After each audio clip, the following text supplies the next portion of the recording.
코스피가 글로벌 투심 위축을 극복하고 6천선을 눈앞에 두고 있습니다. 삼성전자와 SK하이닉스의 주가는 나란히 장중 20만 원과 100만 원을 돌파했습니다. 국내외 증권가에서 나타나고 있는 코스피 목표가 줄상향이 시장에 활력을 불어넣고 있는 것으로 풀이됩니다. 해외 투자은행 가운데 가장 보수적인 것으로 알려진 노무라는 코스피 목표가를 최고 8천까지 높여잡았습니다. 이런 전망들을 추정하는 금융투자의 이달 코스피 순매수 규모는 10조 원을 넘어섰습니다. 대망의 6천까지 이제 1%도 채 남지 않았습니다. 이런 가운데 주요 금융사들의 배당 매수 마감일을 하루 앞두고 금융주들의 변동성이 높아질지 주목됩니다. 여러분 안녕하십니까? 2월 24일 마켓워치 첫 소식 증권부 방서우 기자와 알아보겠습니다. 방 기자, 어쩌면은 6천을 넘길 수 있는 아주 역사적인 날입니다. 정부 증시 활성화 정책의 결실이 바로 이 배당이다라고 할 수 있겠는데 주요 기업들의 이 배당 기준일이 줄줄이 임박했다는 거죠? 네, 이제는 정말 찬바람 불면 배당주라는 말이 정말 달라질 정도로 배당 기준일이 많이 옮겨졌는데요. 네. 실제로 이달부터 다음 달까지 배당 기준일을 두고 있는 기업은 총 164곳으로 집계됐습니다. 배당 규모를 먼저 정하고 그 이듬해 배당 기준일을 설정하도록 하는 배당 선진화 방안이 지난 2023년 도입됐었는데요. 네. 그해 결산 실적을 기준으로 이제 배당 기준일을 2024년 2월에서 3월로 옮겼던 기업들이 85곳이었던 점을 감안하면 거의 2년 만에 2배 이상 증가한 셈이죠. 여기에 정부가 올해부터 고배당 기업의 현금 배당에 분리과세를 적용하기로 하면서 투자자는 물론 기업의 대주주 역시 배당에 자금을 투입할 수 있는 여건이 갖추어졌습니다. 실제로 최근 한 달간 그 코스피 지수가 18% 오르는 동안 코스피 고배당 50 지수는 25% 상승하면서 거의 30%에 가까운 상승률을 보여줬고요. 네. 따라서 이제는 배당이 더 이상 보너스의 개념이 아닌 안정적인 현금 흐름은 기본으로 깔고 가는 공격적인 투자 전략이 된 셈입니다. 네. 그러면 배당 기준일이 아직 지나지 않았고 그러면서도 이번에 바뀐 배당소득 분리과세를 적용받을 수 있는 종목 이걸 좀 찾아보는 게 중요하겠습니다.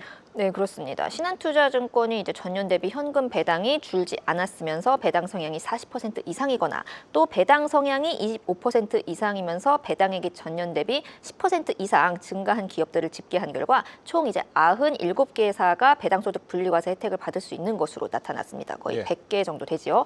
그 중에서도 시가총액 순으로 정렬해 봤더니 상위 10개 기업 가운데 절반 이상이 이렇게 전통의 배당주라 불리는 금융주가 차지하는 것으로 나타났습니다.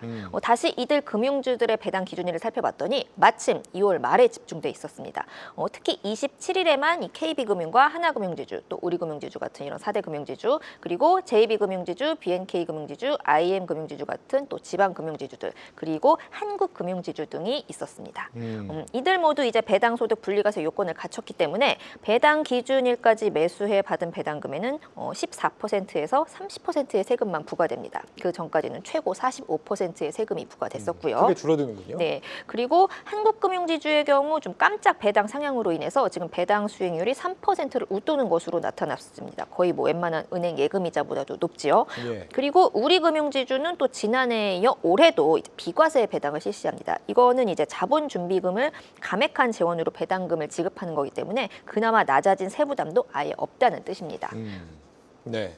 지금 97개 기업이면 아직도 기회가 굉장히 많이 남아있는 상황인데 배당 기준일에 산다고 배당을 받을 수 있는 게 아니잖아요? 그렇습니다. 배당 기준일 2거래일 전까지 매수해야 기업이 공시한 배당금을 받을 수 있는 겁니다. 예. 그러니까 27일이 배당 기준일인 금융주들은 이제 25일 내일까지는 매수해야 배당금을 받을 수 있다는 뜻이고요.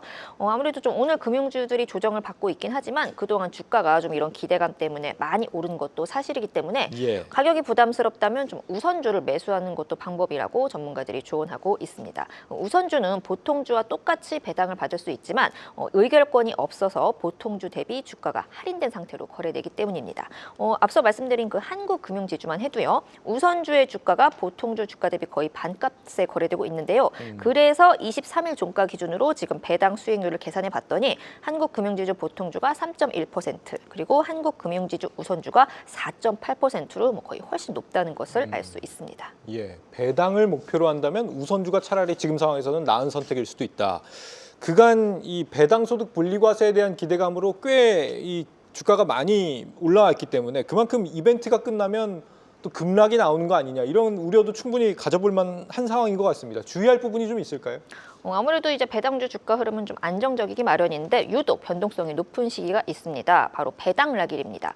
배당 기준일 다음 거래일을 이 배당 라길이라고 하고요. 이 배당 라길에는 현금으로 지급된 배당 수익만큼 시초가가 하락된 채 거래가 시작되기 때문에 아무래도 변동성이 높을 수밖에 없습니다. 예. 특히 단기 배당 차익을 노린 기관과 외국인의 대규모 물량이 풀릴 가능성이 높기 때문에 낙폭은 더 커질 수가 있고요.